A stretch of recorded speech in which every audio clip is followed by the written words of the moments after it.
Good afternoon, everyone.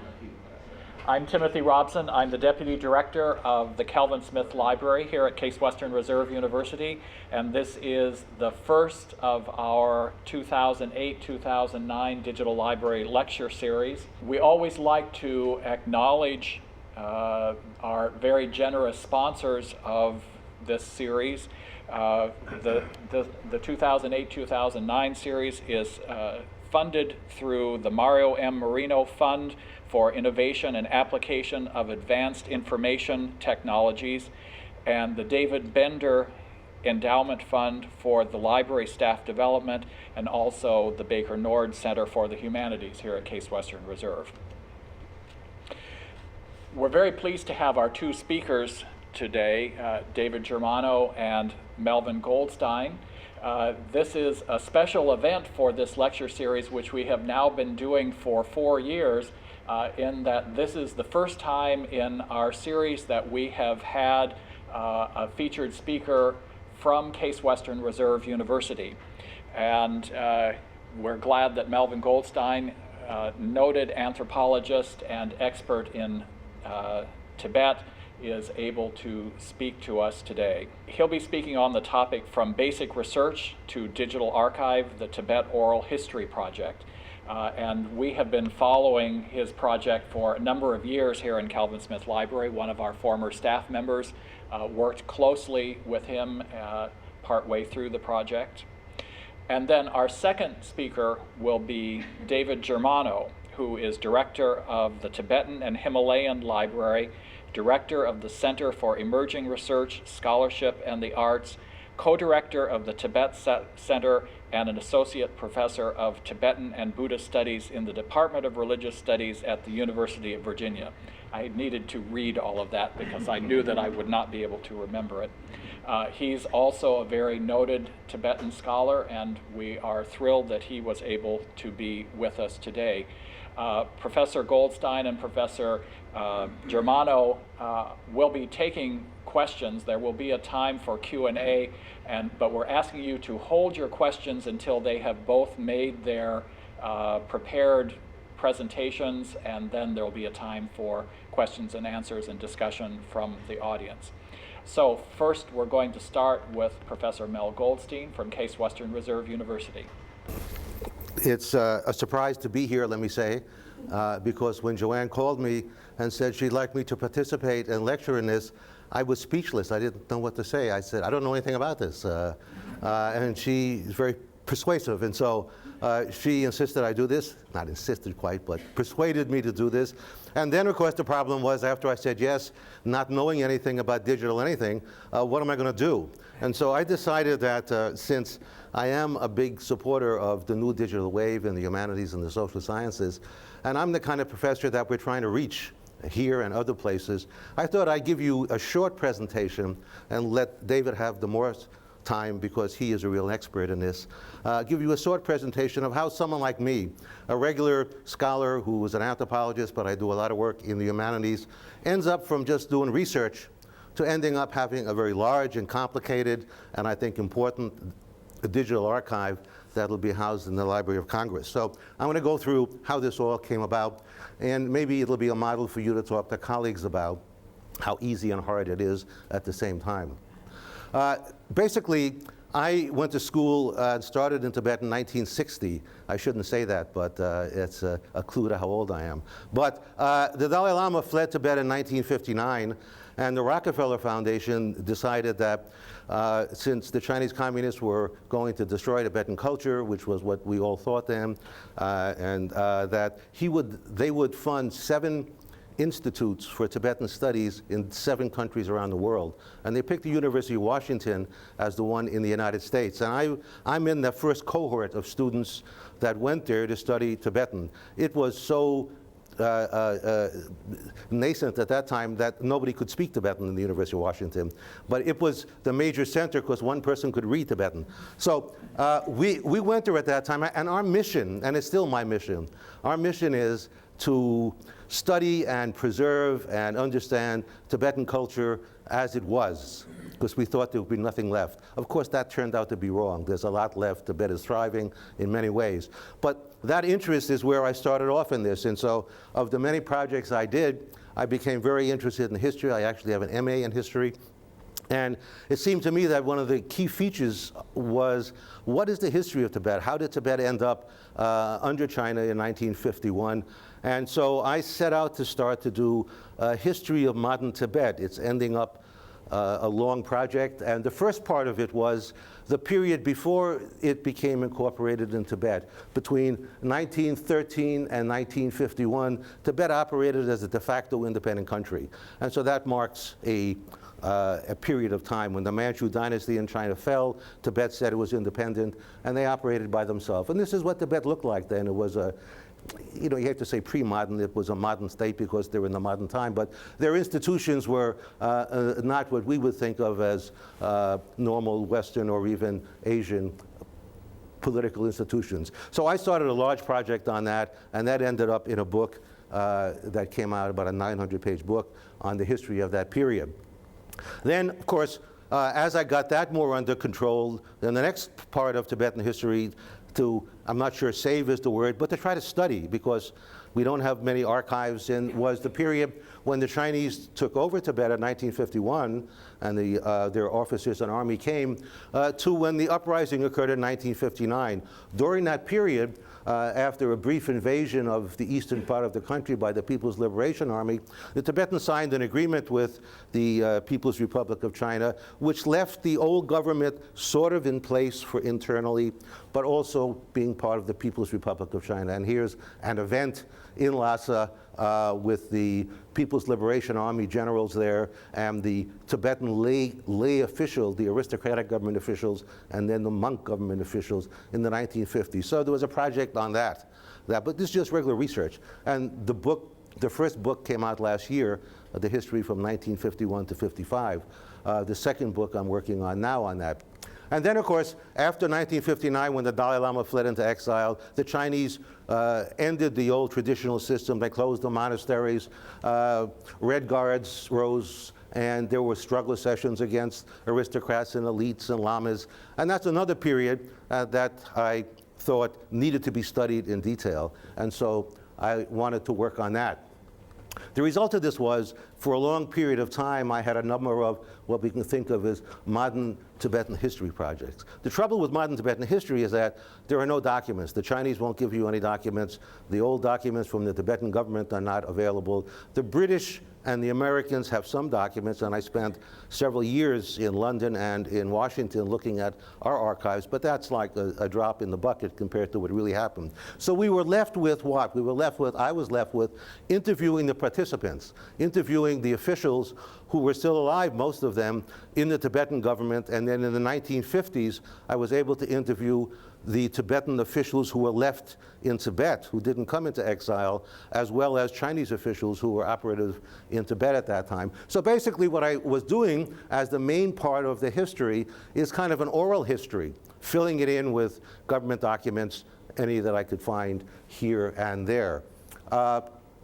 As this was going on, and I had this more under control, it became obvious to me that the most fundamental part of Tibet, the reason why Tibet was so unprepared in 1951 to face a new powerful China, was because of its own internal institutions, particularly Tibet's emphasis on monasteries and monasticism.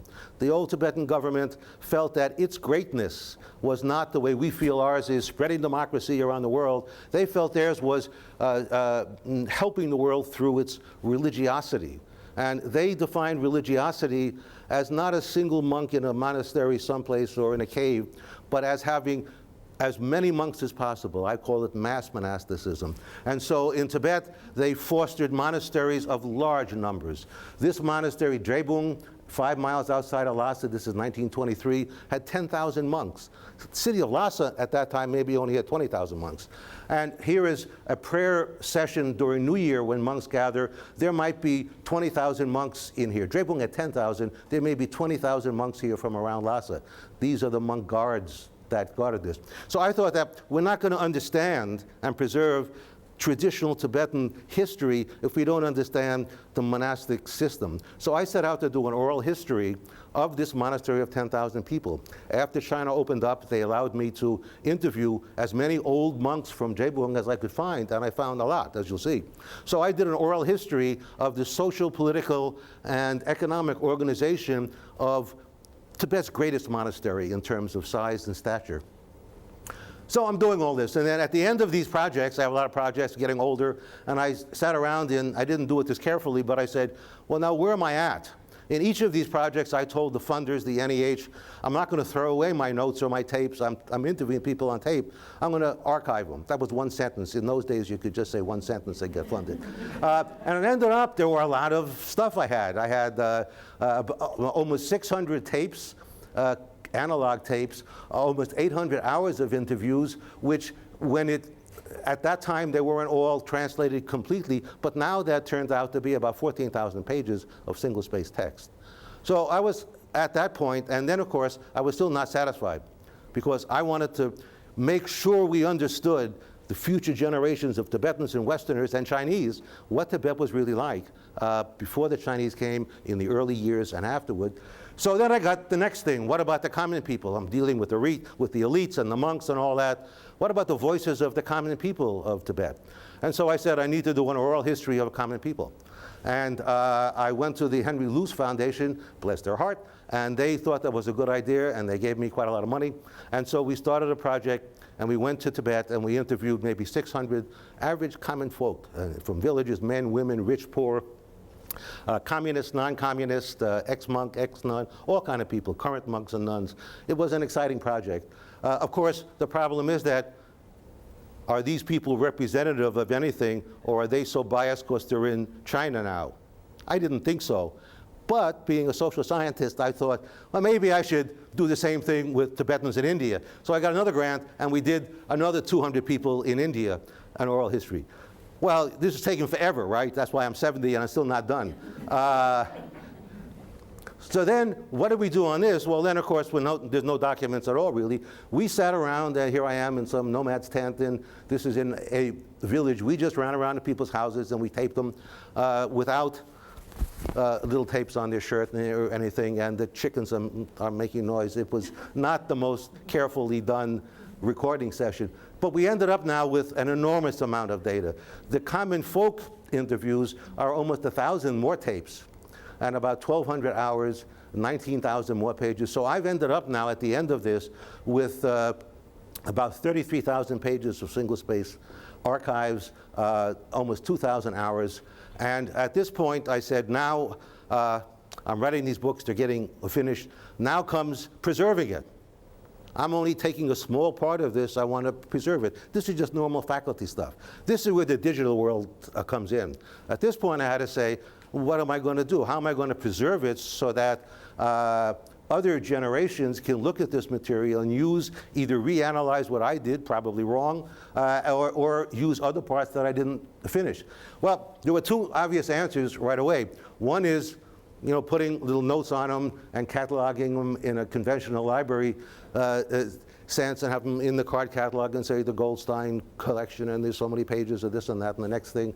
Cheap and easy. The bad part is that having spent years in England in archives and in Washington at great expense and disrupting my life, looking at stuff that they wouldn't make available online, I didn't want to do that.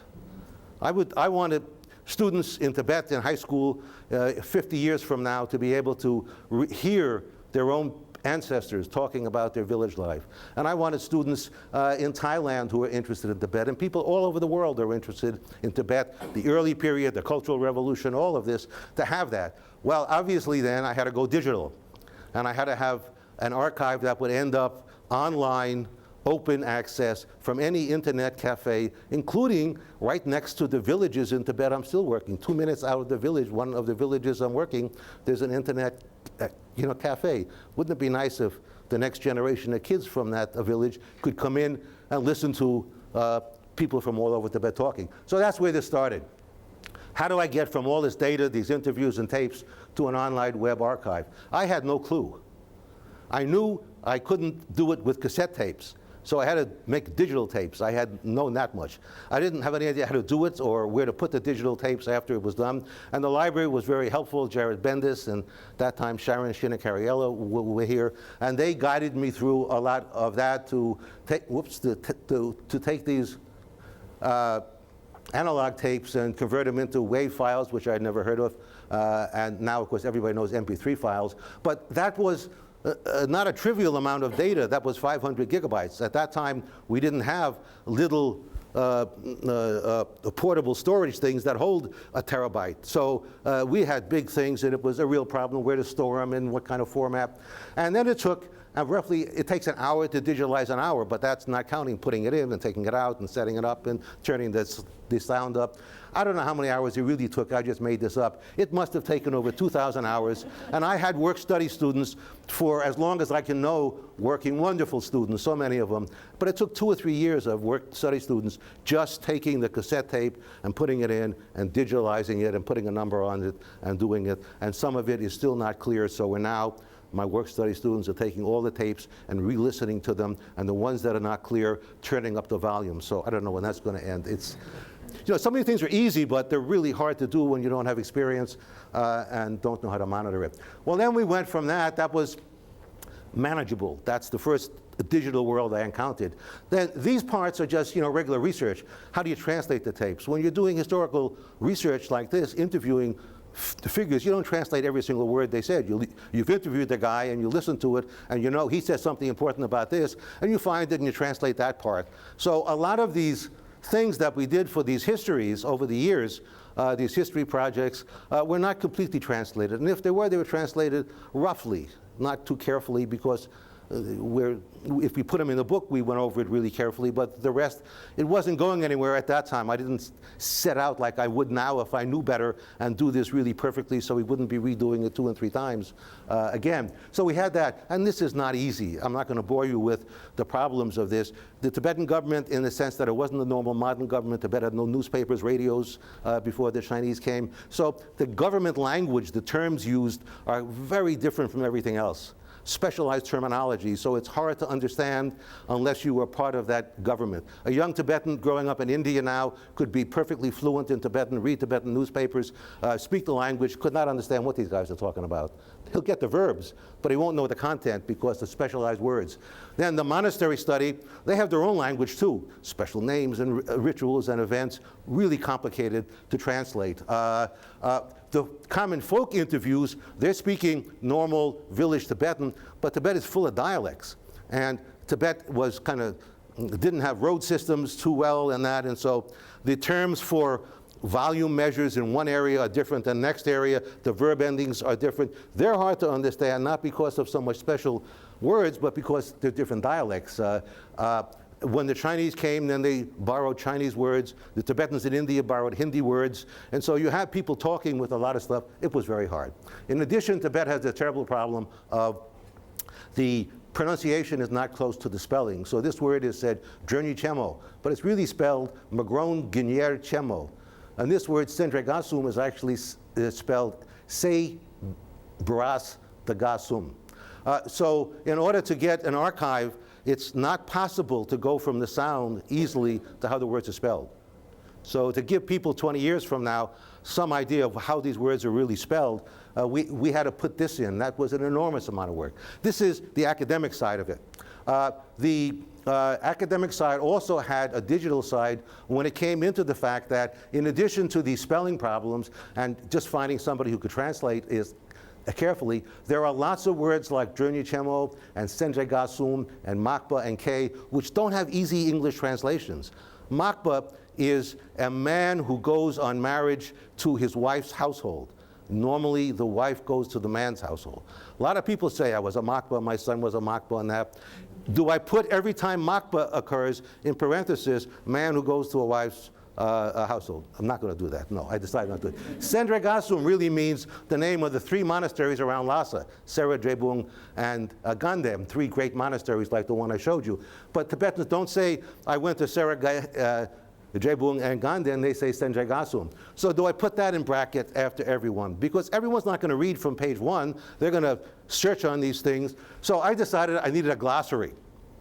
So we can have two kinds of glossaries, I thought. One, I have a glossary and we stick it with the archive and you can link it and then you go and you look in the glossary. I didn't like that. It's a waste of time. I wanted to have a glossary that when you're reading the transcript, words like this are left in Makba, and as you put your cursor over Makba, the glossary word pops up. That's the novice academic saying, that's what I want, that's my ideal. I had no idea how to do that. And it turns out to be very difficult to do that. So what we tried to do then is that, and now I'm going to try to operate this.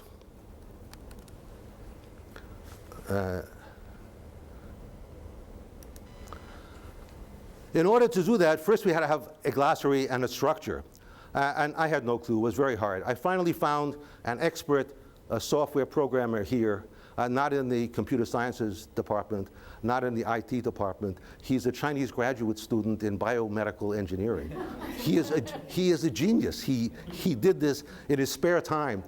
He created a program. There are two parts to it. First, you're always adding new words. As you read more transcripts and you read them again, you're selecting new words to put in. So you can't do it once and then say it's finished. So we had this system where you can go from, I better do it on screen here. Let's say I wanted to add an entry.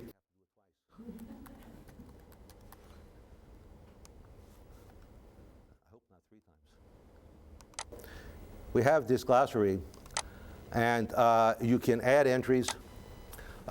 These are just empty words, so if I wanted to add that word Makba, I could just take here and just put in Makba, or any term, put in the translation, and then I would add it and so on and so forth. If I wanted to then check a term and change it, I have a program like this. Go to page M, and we find Makba is over here, and I could look at it and read it and say it's not good enough, I need to redo it, and Makba comes up and I can edit it. It's a very slick thing, so, and you can keep doing this all the time. That was only part of it. The second part, from this, now we have this glossary that I can, on my own, keep adding terms and improving them and editing them. Then we had to get these terms marked up on the interviews. And that required a complicated program because every time I changed that term Makba, then the program, the software, has to go and through the entire 33,000 pages and change it. We're not marking up the interview transcripts. We have a program that does it. Otherwise, it's unworkable. So that in 20 years, if some Tibetan says, let's do an oral history and add it to the Library of Congress one of Tibetans in 2020, they may want to add 100,000 glossary terms. They can do it with this system. So that was big, hard to do. So we finally got that done, and then the next thing is, now we have these 33,000 pages of Word files. And we had to mark it up in what's called XML language. Now, I have no idea what XML language is. You can read this, and this is what it is, and I do believe it is this. And here is a simple example of how it works. It works by tags. The thing you see in the screen is HTML. XML is a more complicated thing. You can set up your own tags underneath it and manipulate them. It's for handling data, and it's a fantastic thing. But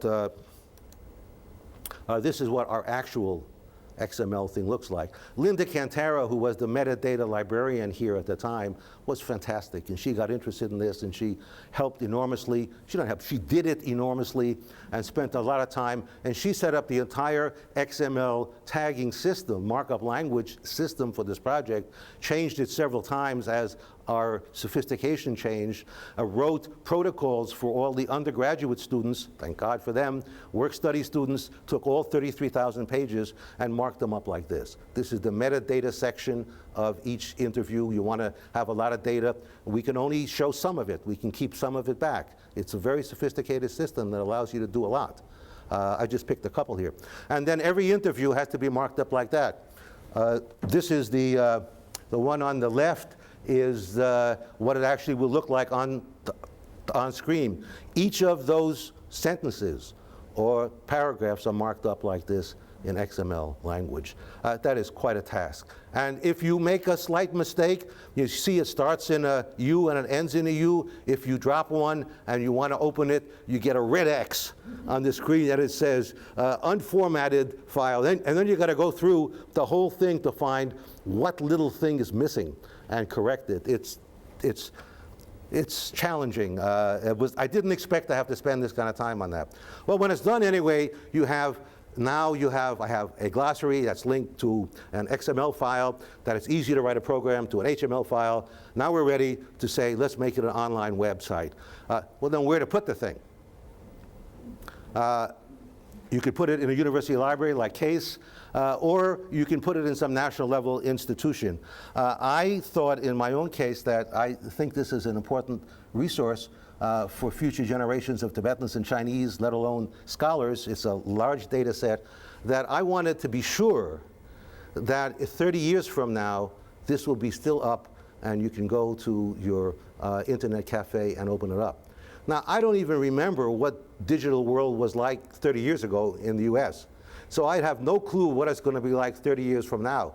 But I doubt if any of these programs or any of these systems are going to be usable then. Which means that somebody is going to have to, the term is migrate, somebody is going to have to, at some point, when this is not usable, take this archive and correct it, change it, bring it up to date. Well, who's going to do that? Who's going to pay for it? This can cost quite a bit of money to do this. The institution you put it in is. So I thought that the best thing for me was I had good contact with the Library of Congress. They have a big program in Asian libraries. They're Asian data and text. They're very famous for it. I had gotten for them all the Tibetan newspapers from the 1950s. I snuck them out of Tibet, and they digitalized them. They microfilmed them in those days. It was some years ago. So I had good relations, and I approached them, and they thought it was a great idea because, like Digital Case, the Library of Congress has pressure to have Digital Library of Congress, and the Asia Division had pressure to have Asian digital projects. And so they jumped at it, and we signed a contract that I would turn it over to them, and they would handle it and keep it online for the future.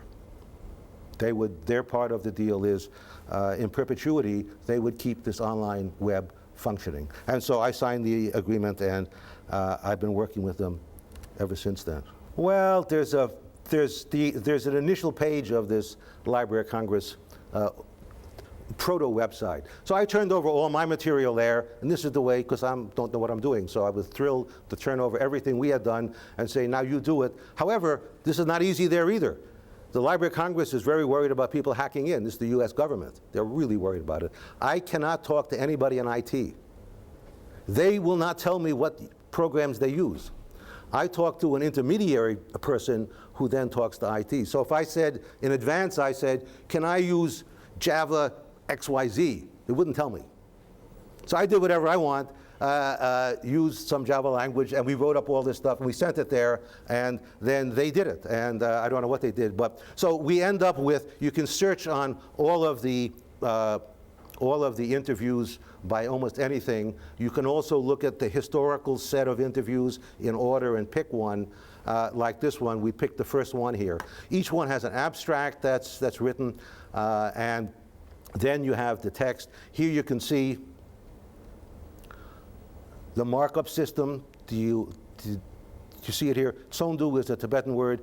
It's an assembly meeting. That's a bad glossary a definition. I have to redo it again. So there's lots of work still. We're now just still in 2 or 3 years before everything is done. And then you can play the actual tape, which I'm going to try to do somewhere. Here it is. This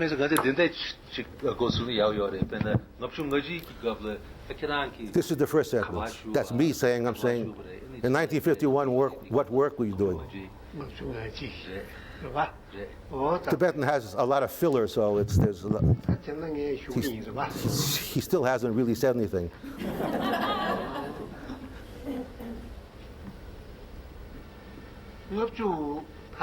There he is, 1950. So that's what this is.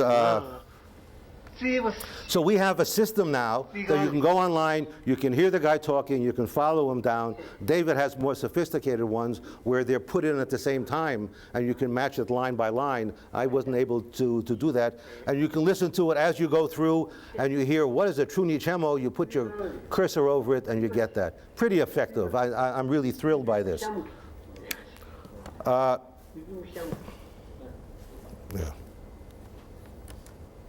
So that was basically the whole project. We're now at the stage where we hope by the beginning of next term, the end of next term, we'll start putting this up in sequence. The first maybe 50 interviews up, and we're working on that now. And we will probably then try to sophisticate it by adding in the front kind of matter, if it was a book, by having historical essays and other kind of essays to give it more context. But it's basically done. But it was a hard, long road with a lot of help. But a regular faculty member with no skill in any of this and no knowledge from earlier or even now can do it if the university has help for us. And if you have a hell of a lot of funding also. But there are other things that we can do. Now that I'm into this is a fantastic thing to mean that kids in schools in 20 years can use this without ever leaving Tibet or China or India. That we're digitalizing our whole research collection of nomad photographs. There are maybe 5,000 of those. We're doing that here and creating an archive. And another kind of a use that we see, Cynthia Bell and myself have longitudinal studies in villages of Tibet for 20 years. And we're now planning to take, not just we've written articles and papers, we're going to take our raw data, the surveys, the interviews, the documents we got from the villages, and digitalize those and put those online in an archive that people can use, so that after we no longer do research, in 2015, another Westerner or a Chinese or a Tibetan can use that data and continue a longitudinal study. That's a powerful use of this open source digital work. Anyway, thank you very much. That's the end. There are all these people helped here tremendously. And instead of asking for questions, I'll end now and let David take over, and we'll get to questions later. So I just wrote this talk last night, so just keep that in mind. I did have another talk, but I thought better of it, so this is maybe a more relevant one. I'm going to give a brief introduction and then basically go through I think there's 6 points now about how digital technology affords transformations in the process of publication or the dissemination of knowledge. So after a brief introduction, I'll just be going through those 6 points and showing some examples from the work we've been doing at the University of Virginia with regards to Tibet. So the Academy is a conservative institution. Even if we have intellectual revolution after revolution, which creates the illusion of perpetual ferment, but in contrast to that ferment of ideas, our academic practices and our structures have a peculiar strength that endures in essentially unchanged fashion decade after decade. But as personal computing and internet technology has enabled new information technologies to rapidly transform many sectors of our society, they also afford us as the Academy an unprecedented opportunity to go beyond the ferment of theory to a ferment of practice and re-examine some of our most basic practices and institutional structures in the Academy. But unlike the commercial world, which has rapidly transformed itself over the past 20 years, the Academy has in many ways remained unchanged and untouched by these new informational technologies. And so we find the basic social configuration of the publisher, the researcher, the teacher, the student, the archivist, and the librarian in many ways untouched. The disciplinary segmentation of knowledge and its social support system known as departments and professional associations. In the humanities in particular, the model of the solitary researcher and the author. And finally, the vertically integrated industry of graduate student training, the dissertation, the tenure track monograph, and then faculty training graduate students to reproduce the same. And this whole fetish of the monograph as a bounded entity, which we have this singular ownership over as faculty researchers. So we love as academics to criticize our institutional homes, but the unspoken truth is that the Academy's profound conservatism lives not only within the organizational structures in which we are trained and work, but also within the synaptic structures of our own deeply conditioned internal brains and the congruent ways we have modeled knowledge, its production, its division, its transmission, and its dissemination. So the change that the chains, not the change. The chains are as much a product of our own fixations as the university bureaucracies that we love to criticize. So today I would like to look at potential transformations in one sector of the academy, namely publishing, but with an eye on how these changes impact on other aspects of how knowledge is produced, disseminated, transmitted, and socially employed within and without the academy. So I'll be doing so by looking at our work in Tibet over the past decade as a case study and offering these 6 perspectives on changes that are afforded or potentially afforded by new digital technologies. So the last part of my introduction, and then I'll mercifully spare you of uninterrupted words and show you a number of examples from the sites, is I want to make a confession. So for about a decade or so, I built what I like to think of now as a digital pyramid, which at that point we called the Tibetan and Himalayan Digital Library. And about 2 years ago or so, as I was watching the mounting bodies of slaves, I mean graduate students, and the height of the pyramid became ever more distant, except for the elite priests, I mean faculty editors, I decided to stop it. And so I tore it down. I tore the whole thing down, many NEH grants, Department of Education grants, State Department grants, and so forth. And I just said, let's tear it all down, let's make it all into rubble, and then let's see what we can build in its shape after a decade of experience. So I can't show you today the old thing, because that's now rubble. I can't show you the new thing because it's not completely built. But what I'd like to show you is some of the pieces that we're refashioning from the rubble of that old digital pyramid, and hopefully suggest how we are slowly reassembling them in accordance with a different vision and a different practice of how knowledge gets handled within the academy, and particularly with regards to the distributed production of knowledge and then the distributed dissemination of knowledge, a process formerly known as publication. So the first point is relatively simple, and I'll show you the old hideous website, which has now been marked with warnings, this is being replaced, warning, this is being replaced, please don't look at me, and so forth. And the first point here is, how did we change from a website, which is what this formerly was, to a publisher, which is what our new initiative is all about. And so the shift is from a fixation on specific, monolithic, and ultimately orphaned websites to say, I have a website at the University of Virginia, myself and my collaborators, and you must come to the website and pay homage to the website. And so this website had many different projects, hundreds of people around the world were contributing stuff, but it was still a single website. And so the epiphany that we had 2 years ago was that we really should be working on a publishing framework, not on a website or 2 websites or 3 websites. So I want to show you this. Now the old website, just to give you some idea, this menu here, which is gradually being condensed as we move stuff over to the new publishing form, I'll show you. But, I can look at my computer here. If we come here, like for example, let's go to the Cultural Geography Project, which has various initiatives, and then look at monasteries, and then choose Sarah Monastery. Now, this is a big project all in its own right, done by the University of California and Santa Barbara together with Virginia and others. But you can see that the look and feel didn't change at all. You still feel like you're on the same website, which in fact you are. The overall look is fairly uninspired and dreary, but it's also very consistent. So as you go to Sarah Monastery, as you go to another project and so forth, it always retains that top level of menus, the same banner, the same logo, and so forth. So that was one kind of complaint. The second complaint was a lack of stability. So for example, if you'd come over here and say, I want to watch these audio videos with regards to long life puja, suddenly you're somewhere else. You're no longer in the Sarah Monastery website. Now you're off in some audio video collection which the Tibetan Himalayan Digital Library posted. So people were finding themselves kind of lost. They didn't have the sense of a self-contained experience, but rather when they went to get video or went to get images, suddenly they were in audio video collections or image collections or a place dictionary and so forth. And so they constantly had the experience of being lost. In addition, this approach wasn't really crediting people's distinctive products. So if we go back to that Sarah Monastery website, it looks like all of the other components in the Tibetan Himalayan Digital Library. The banner doesn't change, the look and feel doesn't change, and so forth. And finally, all of the different tools within this, GIS mapping tools, video tools, textual tools, and so forth, were kind of like a Frankenstein pastiche of different autonomous repositories and tools. They weren't talking to each other. They weren't integrated with each other. And so I had an inspiration from all places from a book. And so I got a book from Case Western Reserve to show you. And as I was thinking about what to do, should I give up? Should I join the analog world again?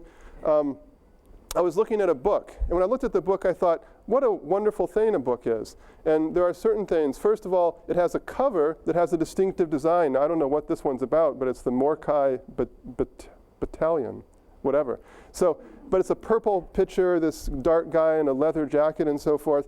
So it has a distinctive design that identifies it as a unique item. The cover also profiles the author and the title in a very nice fashion. The publisher is just off here on the side, right? Very minor. Who the publisher is isn't that important, really. What's important is the person or group of people who produce this intellectual product and what the name of that product is. And then in addition, on the back of the book, you might find a list of affiliated books that belong to the series or are published by the same publisher or by the same author and so forth. And the great thing about the book is its stability. Once I open it and I'm reading it and I see Higgins remarked, I don't suddenly go off somewhere else. I don't lose my place. I'm not pulled into some biographical database or some other project and so forth. It's a wonderfully linear, kind of stable experience, the book. So we took that as our model, and we created a new project called the Tibetan and Himalayan Library, which is really a publishing infrastructure. And so instead of being a website, it's many different websites that use the same underlying technology, the same repositories, the same tools, which I'll be showing you over the next 25 minutes or so. So if we come here, we can pull up the index, and let's go to that same project, the Sera Monastery project. And now you can see it's a self-contained autonomous website. So this banner is distinctive to the Sera Monastery website. These navigation items, spaces, colleges, people, activities, hermitages, and the secondary navigation all here are all specific to the Sera Monastery website. And so as you go through here, click on colleges and so forth, all of the tools and repositories are providing content to this website. You never have the experience of going somewhere else. And so it reproduces, in some sense, that self-contained experience like the book. And so the publishing infrastructure that we developed is providing anything it might need, essays, classical text, video transcripts, GIS mapping, and so forth, as services that come to the website, deliver it, and then the website contextualizes it in its own way. And so if you go to other projects, for example, this one on Meru Ningba Monastery, a more architectural study, you can see that it's again a self-contained website, its own distinctive banner, 3D, murals, all specific to the more architectural focus of this project. And so as you go through it, you have that experience of a self-contained website. This is all not a very complicated point here.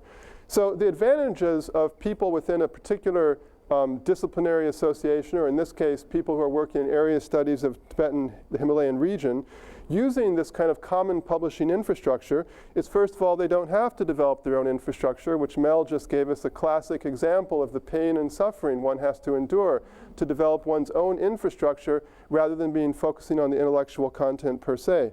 Number two, they can take advantage of all the collaborative data, the building blocks from other publications by the Tibetan Himalayan Library as well. So images, video, dictionary entries, place dictionary entries, maps, timelines, etc., that other projects use for their publications are also accessible to other publications by the same publishing forum. So in addition to your own work, you can pull upon the work, like for example, that Mel was talking about, that he's so generously providing the infrastructure of his work. Also discoverability. One of the great problems on the web is finding things. And so one of the advantages of publishers traditionally has been to profile things. We know that the University of Chicago Press or the University of California Press publishes the kinds of books we're interested in, and so we watch it, we become aware of it, as opposed to a book that's just published uniquely and put out there. And yet most websites are put out there uniquely, and we find it hard to find. So discoverability. And then finally, you don't lose the advantage of your own website because you have profile, credit, self-contained navigation, and a distinctive look and feel. Okay, so all of these points kind of build upon each other and become progressively more interesting. So the second thing, and this again builds upon the previous discussion from Mel's archive, is a second aspect of the new publishing process is the focus on disseminating not simply finished interpretive products, but also the building blocks from which those products have been fashioned, as well as providing tools that allow one to reconfigure, recontextualize, reinterpret, and resituate these granular bits of knowledge into completely new publications. And so in that way, we see publication shifts from a focus on products to a focus on processes. It doesn't mean there aren't products, but products are not the exclusive focus on the publication process. So readers are invited to, just as they typically have done, take the interpretive study as such, but they're also enabled to look beyond it to the data from which the author fashioned the study.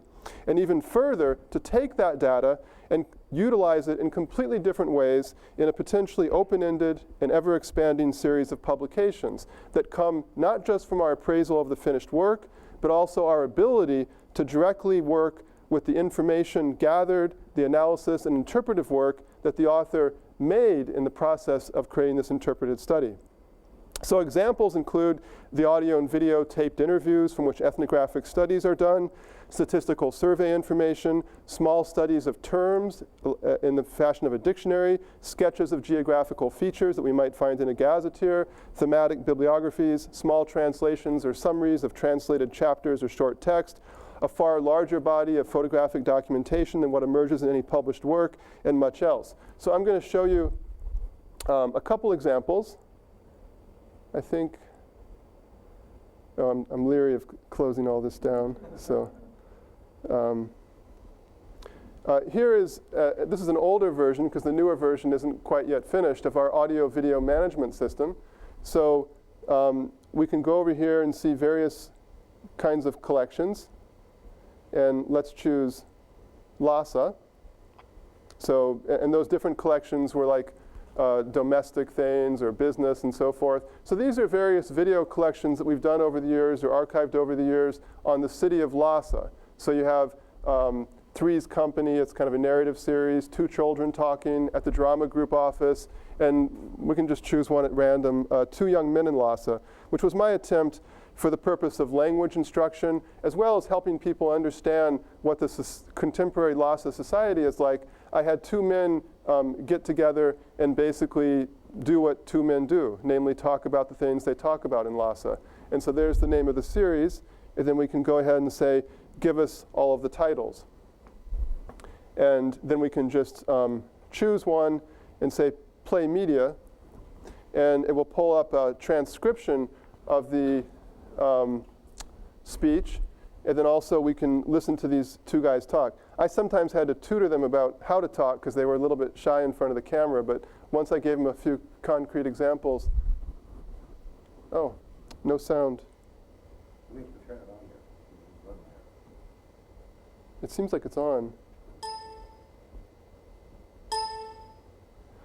Okay, well, I'm not going to worry about that. That's my computer. It's not the website. Because I have an Apple, but I'm running Vista, and none of it likes it, and I'm trying to move beyond it. But also, Firefox has some problems with audio. But basically, you can just imagine that they're talking, and over here we have a transcript. Now, one of the challenges is, of course, that most people don't know Tibetan. And then also, even if you translate into English, unless you pursue subtitles, you have to be able to correlate the speech to the actual video.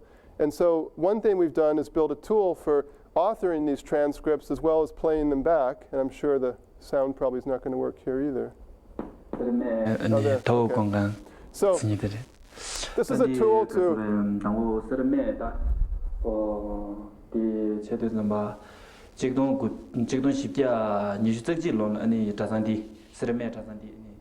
he's basically giving an introduction to this particular chapel room in this monastery in the northern part of Lhasa. And the tool basically time codes all of the transcripts, so there's a start time and a stop time to each line. And then you can also change the language. Let's say show English translation only. And then you can actually see what he's talking about, but in conjunction with his facial expressions and so forth. And this tool was used to try to take audio video and dismantle the traditional documentary. I think that'll shut it off. Oh, yeah, there. And make audio video available for more granular analytical uses than traditionally envisioned. So because we set up all these transcripts, of course, we could have just made subtitles, and you actually can take this and display subtitles, and I'll show you something a little bit later on that. But what these transcripts allow you to do is to be able to analytically search the content of all of the audio video and then bring up the results in very granular ways. So after you do a search on a particular keyword, whether in Tibetan or English, it'll pull up those fragmentary hits corresponding to single sentences, clauses, and so forth. And then because each single line has been time-coded, these hundreds of transcripts, you can click on that particular line and get the corresponding audio-video segment. And what we're setting up right now is something like kind of a shopping basket where you can choose the hits that you're interested in and then reassemble them into a new video, so that students can actually work with a large body of oral materials and analytically put them together in new and unexpected ways. So, and this is all back to the building blocks, right? That we don't just take like our audio interviews or our videotaped interviews and so forth, but we make them available to people to use and then give them the tools that allow them to analyze them in very particular kinds of ways. So I will stop that. And then now here's another example of just images. We've been building a system, and I'll show you how this relates to the other systems. Sorry, it's a bit muddy on the screen, where you can just take a particular image, and then you can visualize it in various sizes. You can scroll through it, and then you can also pull up the metadata about it, where you can see the photographer, the place, and keywords, and so forth and so on. Now, another one I wanted to show you is the place dictionary. So we've made a system. It was formerly called a gazetteer, but I got tired of people asking me what a gazetteer was, so I renamed it the place dictionary. We built a kind of comprehensive model of contemporary Tibet based on administrative regions. And so you can come in here on the right-hand side, you see China, India, this is all contemporary. We're now working on the historical side of things. And you can either see it in a kind of internationally friendly form, which gets rid of the Tibetan and the Chinese and the kind of weird transliteration of Tibetan that Mel was talking about, in a nice phonetic form. Or if you're a scholar, you can say, I want to see all the different forms and see the Chinese, the Tibetan, and Nepali, and so forth. So now, when you expand a given nation, you get the first order administrative units, which in this case are 5 province-level units that actually have Tibetan populations in it. And then you can expand those to get the prefectures, and expand those to get the counties, and expand those to get the townships, which are the smallest administrative unit in China. And then each one of these gives you the type of feature it is, the code, the latitude, the longitude, and also tells you what places are within it. So for example, if we come down to this particular township, you can see elementary school, television station, guest house, inspection station, market, and so forth. And then any one of those you can click on, and you'll get the corresponding feature entry for that feature. So this is an attempt to build a repository where people can take all those bits and pieces of information which typically never make it into the scholarly publishing world, and give them a place to archive that information so they can draw upon it in their own publications, but also other people can take advantage of that rich body of information that is otherwise accumulating out of sight.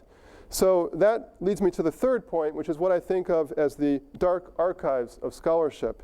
That one of the aspects of digital publication is it's addressing the fact that our publications, our traditional books and articles, are generally the tip of an iceberg, as there's a huge wealth of scholarly resources that we generate as a byproduct of our research but never sees the light of day.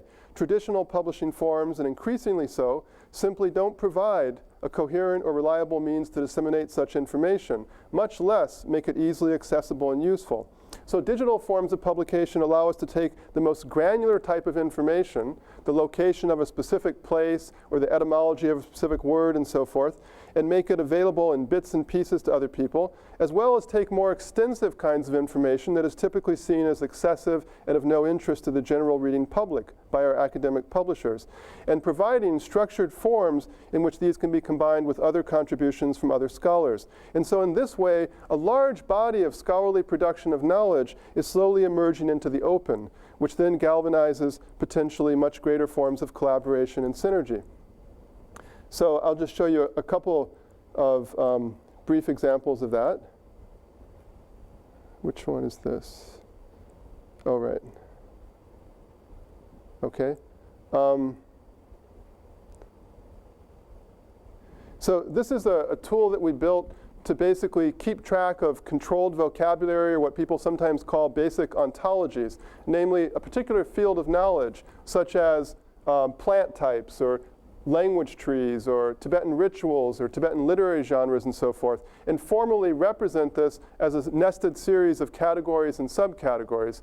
And then instead of just making this a kind of take it or leave it thing, this can be used by other applications. So when you're in the media management system dealing with your images or your videos, or you're cataloging a classical Tibetan text, instead of that application having its own private set of ontologies, these become a communally shared set of ontologies that can be called upon by all those different applications. So when you catalog a text and you want to say it's dealing with this ritual, you open up this application within that other application and categorize it according to the ritual. Now you have a series of videos that document the same set of rituals, and you can do the same thing. You open up this application to specify what video it's actually involved with.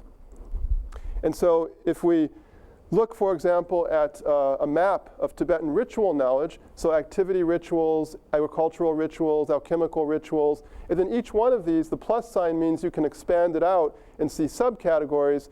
The minus sign means it's been expanded, and the diamond sign means that's as far as it goes. And each one of these nodes then can be described over here, as well as used to index all of the other repositories, images, videos, places, and so forth. Another example here is the language tree. So if you come in here and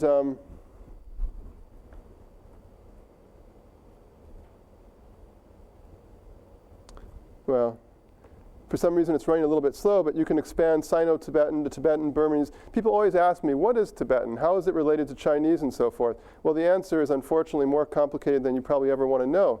So Sino-Tibetan has Tibeto-Burman, Tibeto-Burman has Bodic, Bodic has Bodish. These are all just specific kind of subsets of language families. And finally down here sometime you get Tibetan. And then Tibetan is actually not a language, it's a language family, and it itself has a very complex series of subgroups and dialects and so forth. And again, each one of these nodes can be described by multiple scholars. So scholars can encode a kind of conversation about these nodes, their location within the ontology, and so forth.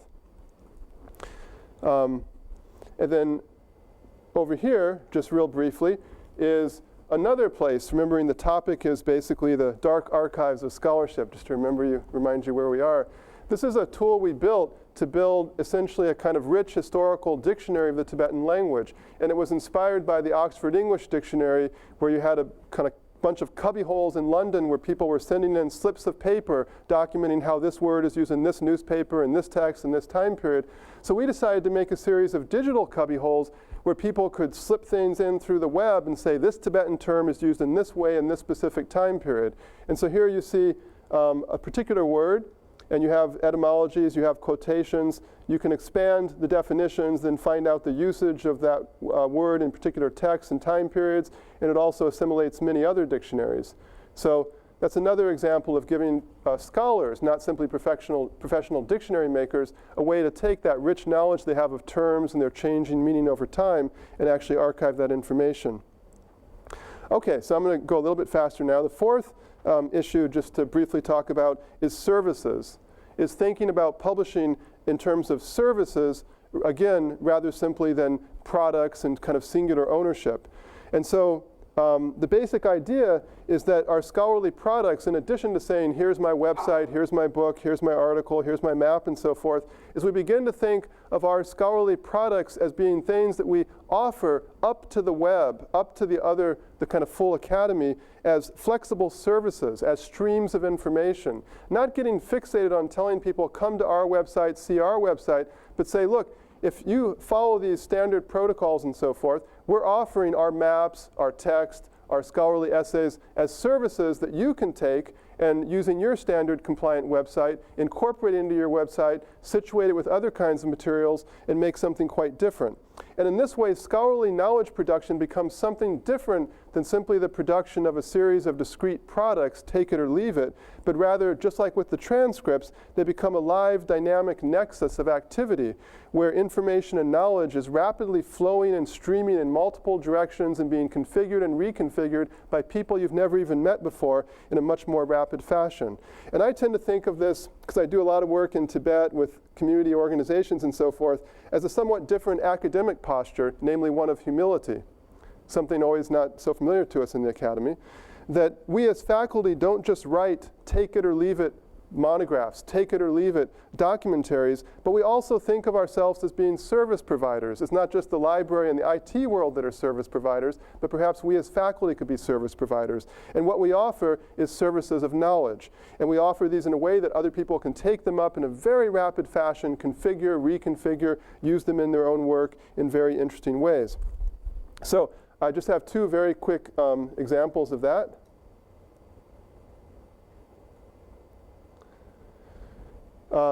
This is a very ugly little video. It's about Lhasa beer drinking, and it's because my programmer made it and he's fixated on it. So it's not a production version yet. But this is an example of taking that dynamic display of transcripts and putting it up on the web. So this is a web-based application where basically as you watch the video, it will dynamically show you where you are in the transcript. And that's the basis that we're using then to allow people to search the transcripts and then go directly from the transcripts back to the corresponding video segment, just bang. And so here you can see, you can also display the subtitles as you like, and you can blow this up to the size of the screen if you want to focus on the event. You can change the subtitles to English or whatever. But the service I wanted to show you here is, let's say this hasn't been translated, and we want to know, well, what does that mean? You can click on Translate, and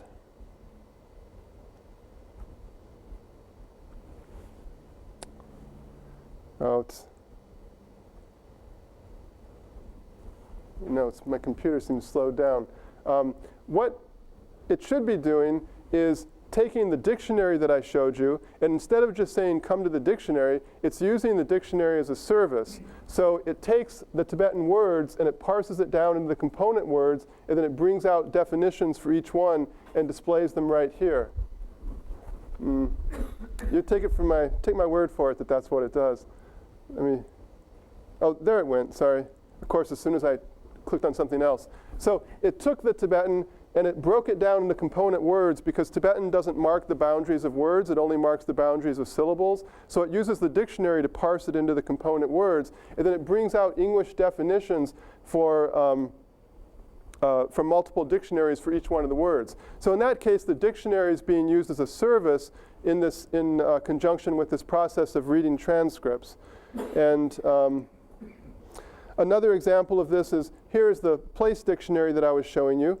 And if we wanted to come in here and edit, just another example of this kind of process of applications serving as services, and I come down here to the feature types, and it says China as a country, which at least it is. And I'm going to click on View. And now if I want to edit that,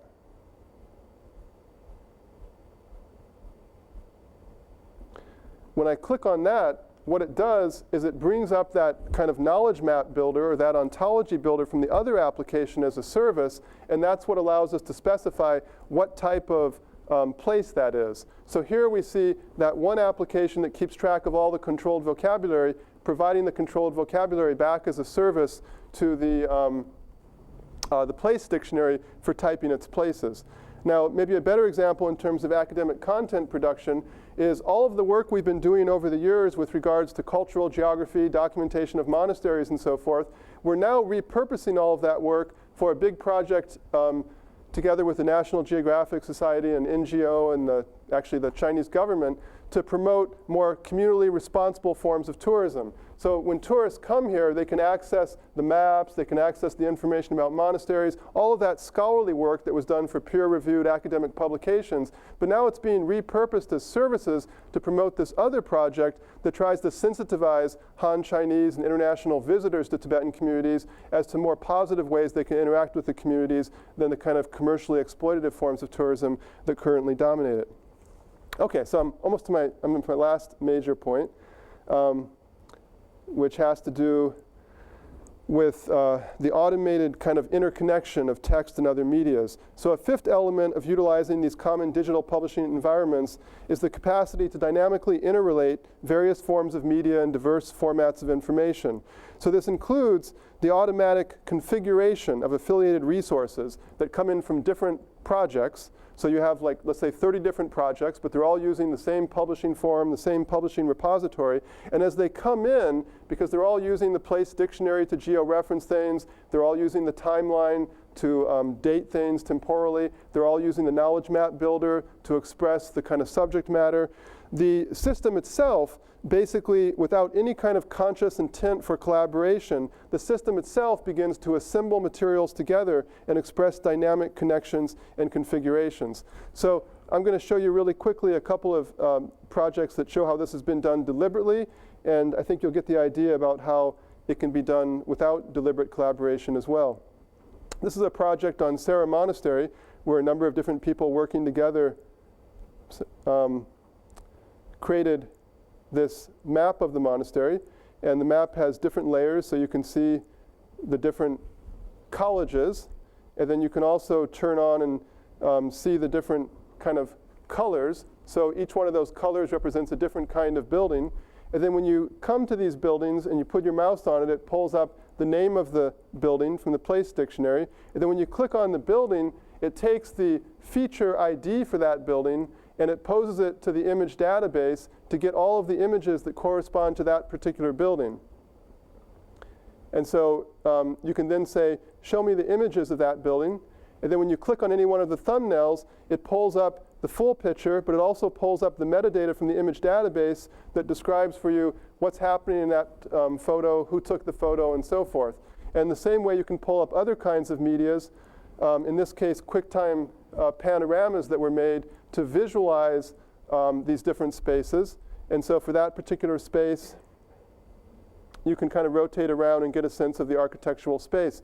But the point of this is that what the map is doing is it's not simply one hard-coded project. It's going to that common repository, and because those buildings have been registered within the repository that's shared by all the other projects, it says for that building ID, which is a unique geographical feature ID registered in the place dictionary, give me all of the media, give me all of the scholarship about it. And it's dynamically kind of pulling it up.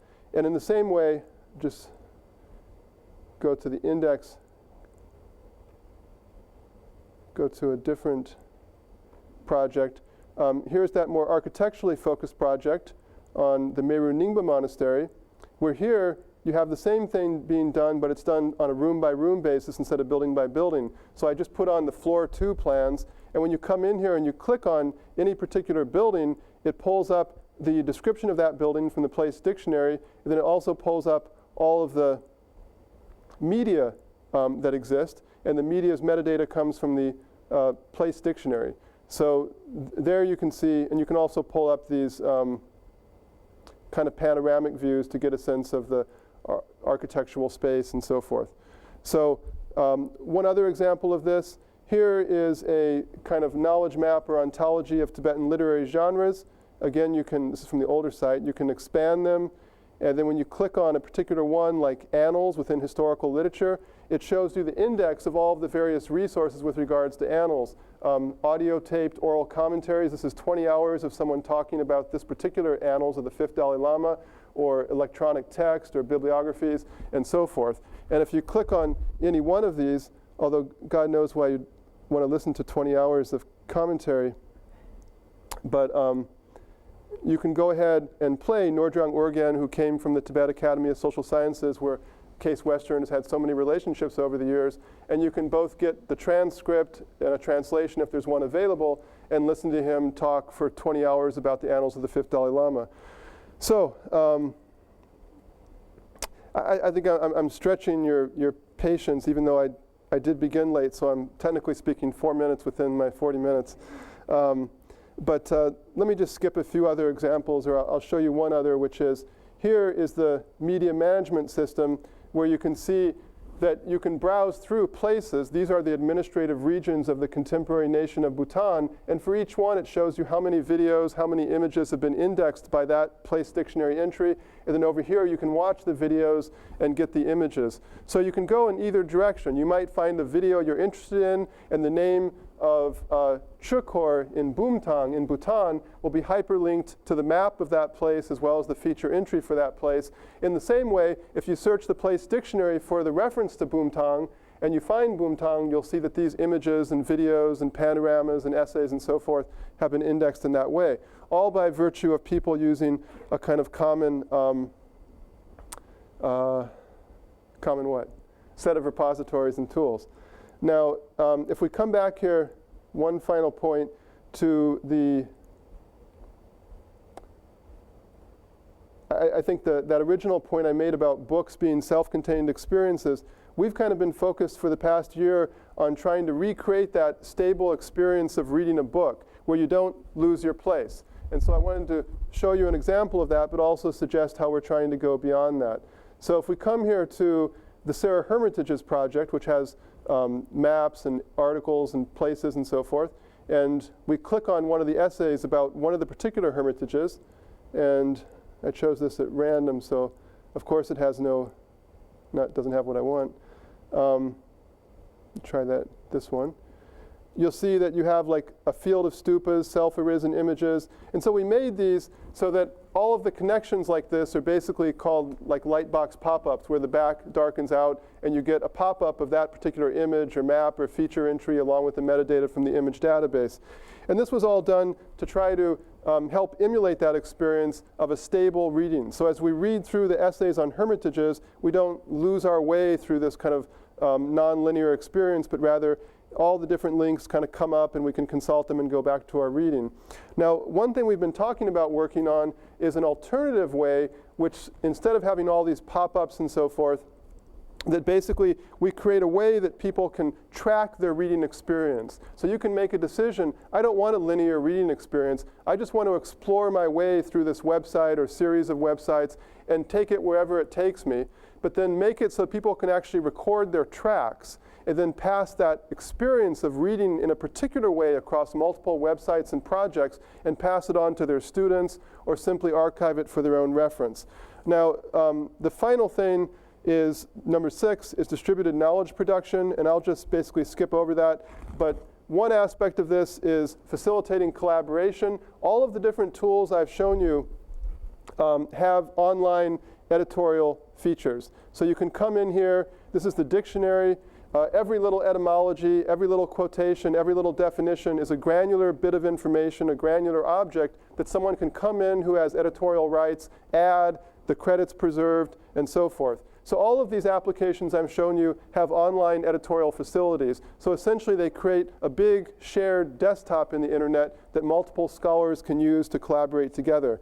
And the final part of that is going beyond academic collaboration, which is in a participatory movement that maybe I can just show you some one brief little segment on, which relates to trying to think about how do we produce knowledge and who produces knowledge. And so we've been working with local village communities and institutions and trying to bring them into a global distributed network of people who create knowledge about the Tibetan Plateau. And the idea being that we as academics have certain things we're very good at, but there are large fields of knowledge about Tibet in the Himalayas that actually Tibetans are in a much better situation to represent. And so this is an example of a video made by a bunch of school kids in a typical rural Tibetan area that had no computer access, no internet access. We went in with the Columbia Film School, gave them exactly 3 hours of training, 3 hours of training on how to write a script, how to do audio, how to do video, etc. And then we left them alone. And the next day they created this video. We've been doing this in a series of communities across the plateau. If anybody's really interested, I brought some DVDs that show it. They're all translated into English. And these kids together, after 3 hours of training, did something about alcoholism in their community. And what you see here is the product of that. And we weren't allowed to talk with them after that 180 minutes of training. And so that was total. They'd never seen a video camera before and so forth. And they made this. And we've been working with local communities like this to try to expand the notion of who produces knowledge. And our thought is that ultimately the product of this kind of sustained experiment is knowledge that's better in quantity, more diverse in perspective, range and form, more extensive, more appropriate and useful to audiences in a greater range, and more amenable to engage social uses. So I'll skip the conclusion, which just says, that was a kind of brief survey of how these new technologies are interacting with the way in which we traditionally think about how we go about our academic business of disseminating knowledge. And I know it's like fragmentary. I warned you it was all about rubble, but I hope it was of some interest.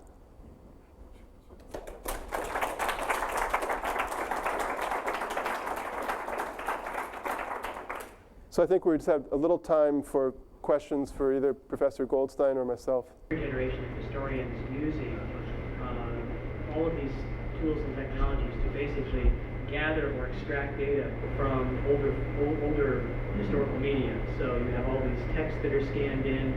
I know in one instance there's a database where someone has gone in and written some code that sits on top of the search engine and searches for different kinds of information. So it's kind of like we're doing the same sort of things that scientists are doing. You can extract data and you can represent it and crunch it and really find interesting things, new knowledge about something that would have taken you months, if not years, to do manually or otherwise. So I think the potential for sharing and having sort of knowledge commons like this, and giving people the ability to transform this thing and build it into something that brings out that knowledge is very interesting. But I'm always sort of keyed into those. I thought it was very interesting you used this contrast between the book and what we're seeing here. And it's that question of stability. We're always concerned as librarians and cultural preservationists about how we preserve that knowledge production. You know, we've certainly learned how to do some of that with the older sort of physical media over the centuries. Are we learning how to do that with electronic media? Multiple file formats, and it seems that these things change all the time. And we've asked these questions many times, I know. But is there a discussion, a growing discussion among the people that you work with about how we preserve this kind of digital knowledge production in a way that's going to last more than 20, 50, 100 years? Yeah, and we talked a little bit about that over lunch. I mean, I think that's the single most pressing problem. And so many of us discuss how do we go from, well, they use different metaphors, like Dan Cohen, who's going to be here, I think talks about digital scholars and analog scholars. Or most recently, we had a meeting where we talked about the 95% and the 5%. Namely, there's 5% who are doing this kind of work, and there's 95% who are not doing this work. And there's very good reason they're not doing this work. And one of the core issues is sustainability in terms of the collections themselves. Are these collections going to be there 3 or 4 years from now? Even if we made it easy to do the work, which in many ways you can do a lot of this work very easily if you decide on what approach and what formats you're going to use, we don't have any way to reliably give people assurances that the kind of things they do, especially when they pursue complex kinds of things, are really going to be there 5 or 10 years down the road. Just the simple act of collecting something that was made at your own university, I mean, really collecting it. Like people talk about collecting it in a library, but it's a kind of an illusory collection. Because if you really collect something, you're making a explicit promise that it's going to be there 5, 10 years down the road. And the question is, what's going to be there? I mean, what have you collected? Have you collected the look and feel? Have you collected the distinctive array of resources? Have you just collected this crude bunch of building blocks that you're going to ensure access to? I mean, most scholars are not interested in just having their building blocks collected. They're interested in having the particular way that they've put it together, including issues of presentation and so forth. And I think that is something that really there's no one in the academy right now who's resolved, but I think it's the single most pressing issue, and I think it's what you see from the NEH, from the Melon, from the Bamboo Project, from all these different initiatives are trying to address that single one. And you can't address it as an institution. It's something that really cuts across the academy. I mean, I want to know that my work is going to migrate, you know, as I cross institutional barriers or I work with other people and so forth. And so I think in some areas, like we were talking a little bit about GIS this during the lunch, with OpenGIS in 2003, they came together and established these series of standards and protocols for how spatial information gets used. And suddenly, people began to yield tools based upon those open standards. And so I've had projects where before we just couldn't talk to each other because we had different institutional histories about how we were approaching the archiving of spatial information. And then we both shifted to using these OpenGIS standards, and suddenly it became a trivial matter about how we could share information back and forth. So I think what we face right now as an academy is coming to terms in these various areas. How do we transcribe audio-video materials, spatial data, temporal data, and so forth, and come up with common consensus about how we're going to archive these materials in the future in a way that can easily move across collections. Because obviously, if I spend all this time, I don't want the University of Virginia Library to collect what I've done and be the only ones who collect it and can fully utilize it. So I think that's the single most pressing problem we have, to really change the culture of the academy rather than simply change the mindset of 5% and inspire 95% who don't want to go down the path that Mel and I have tread, namely a path of significant pain and relatively modest gain. About your new assignment or your responsibility, cultural change at the University of Virginia? Well, the University of Virginia has been a kind of well known for its leadership since at least the early 1990s. And that was from a series of kind of somewhat accidental occurrences, both the leadership at the library, but also they established the Institute for Advanced Technology and the Humanities, which was a kind of incubator of digital humanities projects. And so for about 15 years, we had a lot of entrepreneurial startup activity. Ed Ayer's Valley of the Shadows project, Ben Ray's Salem Witchcraft project, the John Dobbins Pompeii project, Bernie Fisher's Digital Rome project, and so forth. And that's been a great success. But what it didn't add up to was really a response to what you were raising, which is a sustainable future, which would allow all of the faculty to be able to begin to incorporate these kind of approaches and tools and data into their work with the assurance that the materials would be there in the future, and that the university would kind of stand behind various approaches. So if you come and you want to transcribe audio-video materials, it should be a fairly trivial thing. It shouldn't be a complex experience of pain and stumbling and so forth. So about a year ago, the provost office decided to make this faculty-governed initiative to try to bring together faculty in a collective way to the table to work together with the library and the information technology people to try to think about how to tackle these problems. And so one goal was not to have another center that was authoring more projects, but to have a faculty-governed center that was explicitly dedicated towards that mission of trying to raise the awareness, offer training, and help cobble together or network together the various institutions at the university towards a kind of common approach to tackle these problems. And we're trying to deal with the humanities, social science, and the arts, which at the moment has produced the unwieldy name of the Center for Emerging Research, Scholarship, in the Arts, because social scientists don't do scholarship and arts don't do research or scholarship, and so we had to come up with a way to include all three of those groups. How generally applicable are the tools that you mentioned here? Are these specific to the Tibet project, or I'm looking at them as an expanded version of Atlas TI in some sense, and are they transportable to totally different research projects? Yeah, I mean, it would really, in some sense, it would just take a commitment. And everything that we built really was not specifically suited for Tibet and the Himalayas. The content was. But when we tried to design a place dictionary, when we tried to design a rich historical dictionary, etc., we did so in a kind of generalized fashion. But the truth is, no one is using those tools but us. We haven't quite finished the tools. But the problem of the approach we made is you would have to decide you wanted to take all of those on together because they're all cross-referencing and indexing and so forth. So there have been 1 or 2 projects that have looked into using them, but they're perfectly usable in terms of their generalizability. But I think the biggest problem that we all face in all these areas is it's an issue of making decisions. And often, especially at the institutional level, we decline to make decisions because, well, oh, it's going to be changed, or oh, it's not the best thing possible, we can't figure out what to do, and so forth. And meanwhile, faculty just go off and do whatever they're going to do.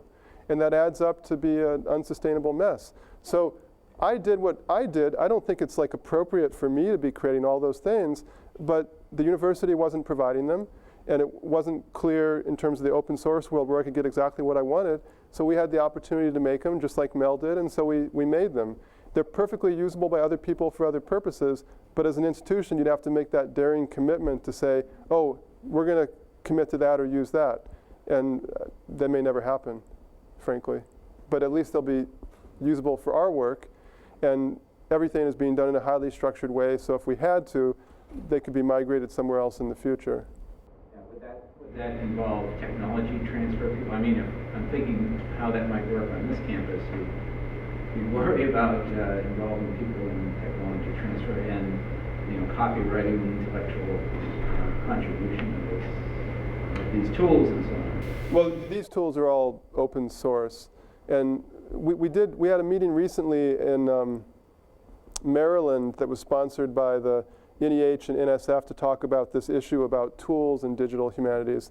And the proposal was to establish some kind of directory and social networking device that would allow you to find out what tools are available in what areas, what's the status of them, what's the critical appraisal of other people. Because right now what you have is a bunch of different projects, like we looked at EduForge and some other ones, but none of them are really robust, none of them are well maintained, and none of them are a central place that all of us go to find information out, as well as to make critical appraisals of information about tools specifically. So I hope something comes out of that. It was George Mason and the Maryland Computing Center kind of jointly hosted the meeting, and it was precisely to address these issues. A good example is timelines. Recently, I wanted to add a timeline feature where we basically had an event management system that paralleled the spatial management system. And so I looked around at what was out there. None of the tools looked remotely friendly to author anything.